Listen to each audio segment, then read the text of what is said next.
For that reason, his shouts were merely insults, but if he could kill the hateful man who had been giving him so much mental and gastric trouble the past few months, he almost wanted to train up and learn the technique.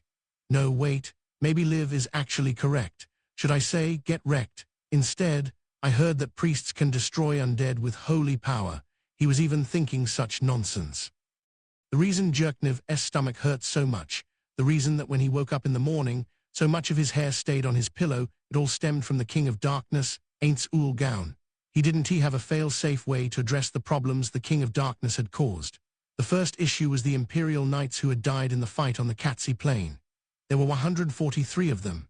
If they had fought the enemy head-on, that level of attrition would be par for the course. But the dead from the Katsi Plain self-destructed. Not only that, but upon returning to the Empire, 788 knights wanted to quit the knighthood. 6% of the 60,000 knights who participated in the battle on the Katsi Plain lost their courage. Several thousand more complained of anxiety or sleepless nights. The reports he'd seen indicated at least 200 were mentally unstable. Knights were professional warriors, and cultivating them came at a cost. It wasn't just money. It took time to train them. It wasn't as simple as grabbing a random man off the street and declaring him a knight. Where could he pull funding to cover the expenses needed to fill this hole? Under these circumstances, purging nobles and using the seized assets as funding would be a big risk. But there was also the Knights' petition.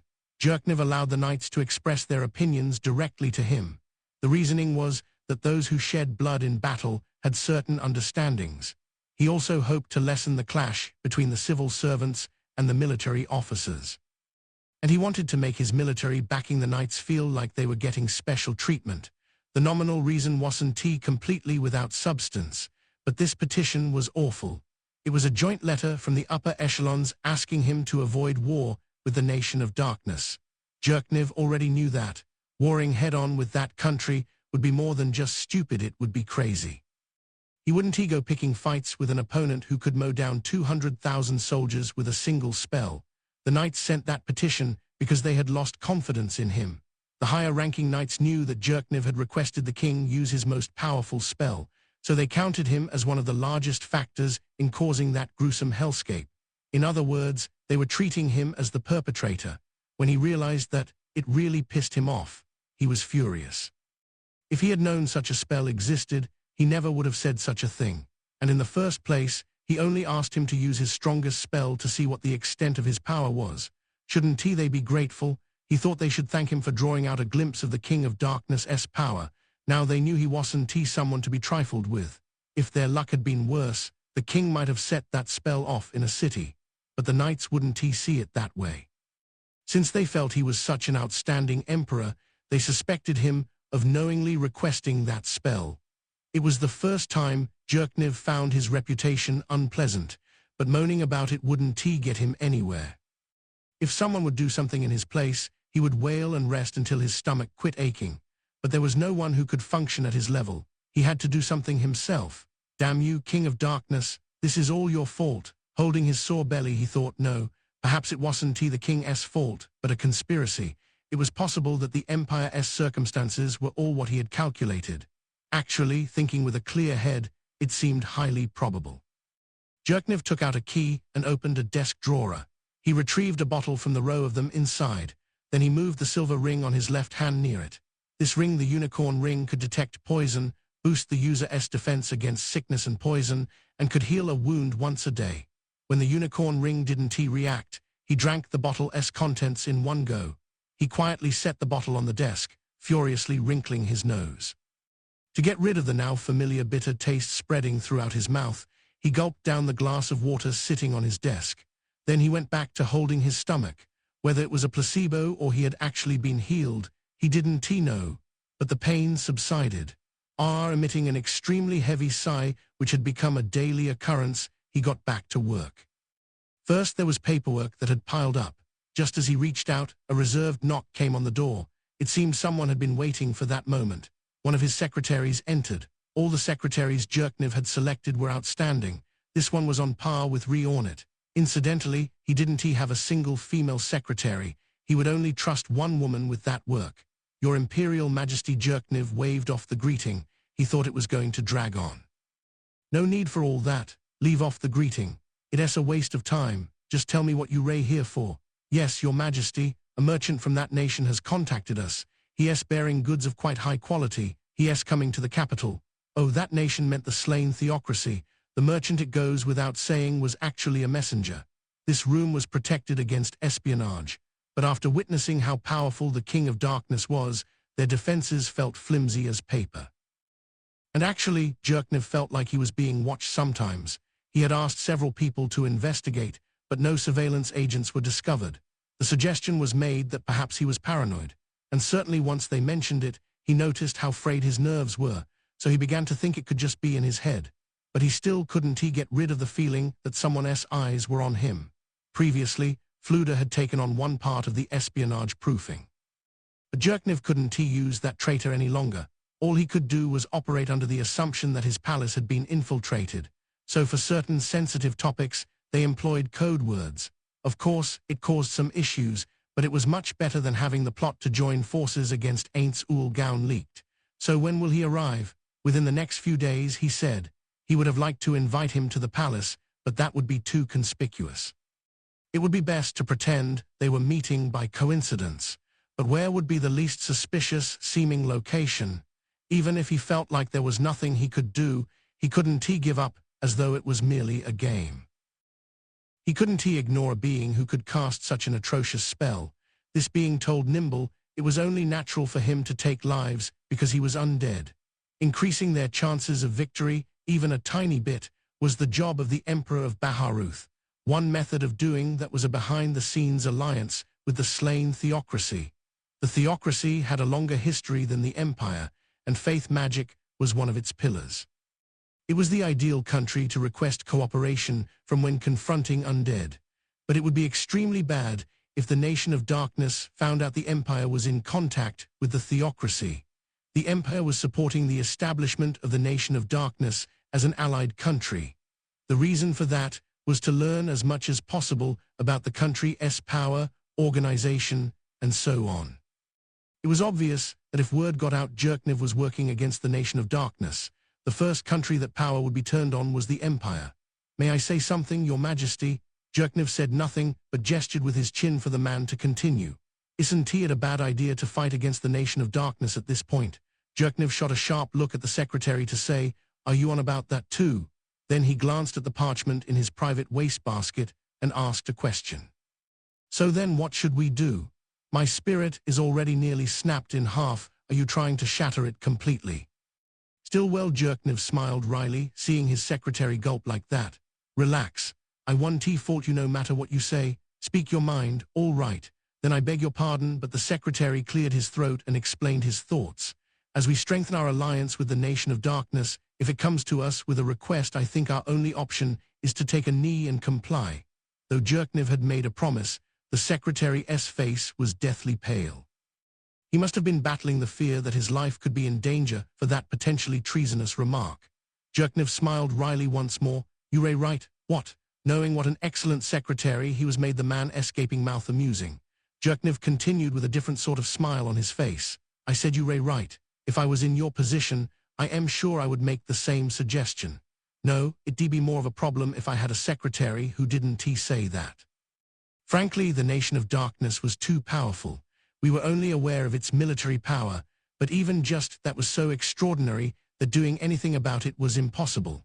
The King of Darkness, Aints Ul Gaun, was more than enough of a threat on his own. And then, the undead army he brought with him to the battlefield was supposedly made up of monsters who could each single-handedly destroy a country. He was basically from another dimension, so it started to feel absurd to even think about it in a serious way. I agree that that's the best plan of action, but we should probably have a plan B as well. If the King of Darkness was trying to destroy the Empire, I am not sure he'd forgive us simply because we got on our knees. Currently, he hadn't heard anything about a massacre in Rantel. When he wondered if there were any undead there, he had the data collected. The place was crawling with them. Monsters were stationed all over the city. The city had transformed into a dark capital. Perhaps they didn't intend to kill the people living in the occupied territory. But it was too soon to assume that. Assuming the Emperor would be on the receiving end of the King's mercy was risky. This was given the rumor that the king had even gotten the adamantite plate adventurer Momon under his thumb. As you say, Your Majesty, it seems I was so scared of the King of Darkness' overwhelming power that something obvious didn't come to mind. I am terribly sorry. There's no need to apologize. I thought the same thing, but let us get back to our discussion. Where will the merchant from that nation be staying? He'll be staying at the largest of 4 places. 2 of 4 was a fire shrine. The largest place wasn't a code word, but he could guess it meant the largest shrine in the empire, the central shrine. Then they began chatting nonchalantly, mixing in lies. Every now and then, they would say something random that sounded significant. This made it hard to ascertain whether it was true or not, if anyone was listening. This brain-taxing work will continue, thought Jerknev. After a few minutes, he steered the conversation toward its main purpose. So what about your family? Are they still well? Yes. Thanks to you, we're doing great. I see. That's good. Health is so important. Actually, I haven't been feeling so well lately. Medicines are only helping me endure temporarily. What do you think about calling a priest? The shrines don't seem very pleased with you of late. If you get high-handed with them, it could invite a rebellion. What if you went to one instead? That's a good idea. For the shrines, whose warriors fought against undead, the appearance of a country ruled by an immensely powerful undead right next door was cause for serious concern. As such, they had sent many letters to Jerknev asking to hear his thoughts on the matter, but he had been refusing. One of the reasons he didn't jump at that chance, even though he wanted all the help he could get, was that he couldn't trust their espionage prevention skills. But another reason was that he couldn't predict what they would do once they heard everything he had to say. If after he cooperated with them, the priests decided to go to war with that king just because he was undead, the outcome would be clear. It would be like getting caught up in a suicide. Ultimately, the issue was that he didn't want the King of Darkness to interpret contact with the shrines as hostility. Other words, he was scared. Jerknev sighed again. He had wanted them to wait for a good opportunity, but the theocracy hadn't considered that. Still, if the party of diplomats snuck into the empire and met with the shrines, maybe they could aim for a reversal of fortunes. Then I suppose I should get checked within the next few days. I think that's a good idea. I'll make the arrangements. Yes, please do. And what about the arena? I was planning to go watch, so can that still happen? Dante stopped me just because we were talking about getting my health checked. I'll let whoever of you wants to come with sit in the noble guest seats. The secretary's eyes contained a sharp glint. He was trying to reach the truth. Yes, you're right. It's only natural to question, see through it. Jerknev was thinking he wanted to avoid meeting with the theocracy diplomats at the shrine. In addition to providing healing services, shrines archived all sorts of information. If the central shrine was chosen as the first target, they would lose too much. Sometimes, amassed knowledge was more important than anything else, understood regarding the arena. But I thought that day you were going to visit the people injured in the war. That news hadn't reached Jerknev. It must have been a bluff. In other words, he was probably suggesting the hospital instead of the arena as the meeting place. Jerknev proposed the arena because he had heard priests had been summoned there to heal the injured. That meant they could show up under that guise. Let us put the hospital visit off. Arrange my schedule according to the plan I just mentioned. The topic of the merchant disappeared halfway through the conversation. What would a spy think of that? What could they glean from the numbers 2 of 4? No matter how ingenious the King of Darkness was, he couldn't make a move without gathering information. His subordinates couldn't all be as intelligent as he was. Plus, the more spies he had, the more likely they would be found out. Since they hadn't found any yet, there were surely only a few. At least, Jerknev wanted that to be the case. The King of Darkness' absolute magic powers had tricked his brain. Some corner of his mind was whispering, all the King of Darkness' henchmen are elites. The ones Jerknev had seen in the throne room had been overwhelmingly powerful, so maybe his spies were like that too. If that's the case, we were just out of luck. I guess being a vassal country would be the most we could hope for. Even though he had just drunk a potion, the griping pain in his stomach started up again. 2 weeks later, Jerknev was in a carriage on the way to the arena. The nominal reason was to be a spectator, but the real objective was the meeting that had been arranged with the messenger from the theocracy and high-ranking priests from within the empire. His guard was not fully mobilized because he wanted to avoid sticking out. but 2 of the 4 were in the carriage with him as escorts Lightning and Stormwind. He would have liked to have all 4 of the exceptionally strong knights with him, but he couldn't trust Heavy Bomber, so he left her behind. His excuse was that she was to guard the palace. No, couldn't trust wasn't accurate. The more correct reason was that she had expressed interest in visiting the Nation of Darkness. He wanted to keep her away from any information that would make a good souvenir. She once said, "If my curse was broken, I would even turn my sword on the Emperor." But there were reasons he had her working for him despite that. Even if she betrayed the Empire, he couldn't blame her. But that didn't mean he could let her make off with important intelligence. If she did steal state secrets, he would have to send someone after her. If he wanted to kill her, one of the strongest people in the Empire, he would have to send someone on her level. In an even fight with the sword, that meant only Lightning or Stormwind were options. The wrong choice would end only with the pursuer getting killed. And if he sent a whole group, the defenses of the capital and he himself would be weakened. In that case, he would need someone with skills besides hand-to-hand combat, one of Fluda's leading disciples, or workers, or maybe assassins like Igeneer. But no matter which one he chose, he would have to be prepared to pay for them. Leading disciples were paid annually, although Fluda himself had been given a domain and trapped as a noble, so it was easy to assume there wouldn't be many additional costs. But there were invisible losses, such as delays in their usual work. The loss from retaliation would be greater than the other options, so the best plan was to keep Heavy Bomber away from critical intelligence. That way, she couldn't take anything with her to the Nation of Darkness.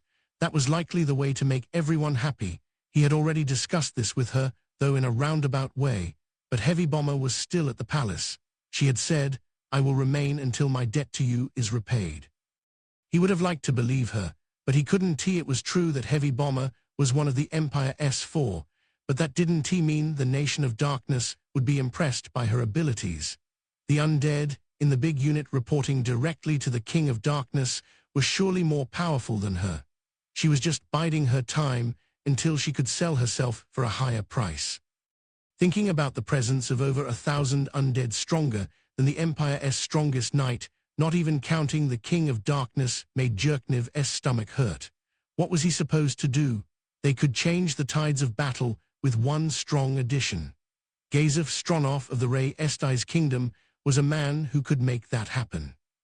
The Empire's principal wizard, Fluda Paradine, was very powerful. He could tip the balance of the entire country. Sometimes one individual was equivalent to an entire army or state. In other words, even without its fearsome undead king, the Nation of Darkness still had an army 1,000 strong. Isn't this just impossible? If there are 1,000 soldiers in their army, there's no way to stop them. Would it be better to give up? He couldn't say so in front of his subordinates, but it was the answer that had occurred to him more than once. It was the first thing he thought when he heard about the fight on the Katsi Plain. "All right, Your Majesty, so you're going to meet with Argenti at the arena and then move on?" Jerkniv moved only his eyes to look at the man sitting before him. It was one of the 4, Lightning Basswood Peshmal. Jerkniv nodded in silence. For escorts this time, he had hired an adamantite adventurer team. They were nominally guards, but their main purpose was countering espionage. Unfortunately, he had been unable to get in touch with one of the candidates, Igeneer, and so learned that it would be extremely difficult to get them onto the Empire's side. "Your Majesty, adamantite plate adventurers are the peak of humanity's fighting power. But ultimately, they can go beyond the human realm. Please don't let your guard down." Jerkniv understood to a painful degree what Stormwind Nimble Arkdale Anok was trying to say. Or rather, he had seen a massive slaughter, so he knew. He had seen the monsters lined up in the throne room. Of course not. Still, we might be able to fend them off somehow. There's the adamantite plate adventurer from the kingdom, Momon. I've heard he faced the King of Darkness with his sword drawn and protected the people, so these are adamantite too. I would sure hope they can fend them off. As he said it, he smiled sadly. And if they can the pair of knights' faces grew grave at Jerkniv's question. Their expressions spoke louder than words. Before he knew it, Jerkniv was making the same face. "Your Majesty, please don't look at us that way. We may be powerless, but we'll do all we can." "You can bet on that, Your Majesty." Please get rid of that gloomy expression and put your usual bold, confident one back on. Their kind words felt like stakes in his heart. Unable to say you had the same looks on your faces too, he took the advice sincerely. It had undeniably permeated his turbulent mind, just like water falling on a desert. Sorry, I appreciate your feelings, and since it's just you here, I wonder if it would be okay for me to vent a bit. The two knights silently nodded. What should I do? Why did a monster like that show up next to the Empire? Why? What did I do wrong? How can we defeat him, or even just seal him away? Is there really even a way to come back from the worst-case scenario of the Empire's trump card defecting to the enemy's side? He hadn't intended to say so much. If Jerkniv didn't walk out front, no one would be able to make it.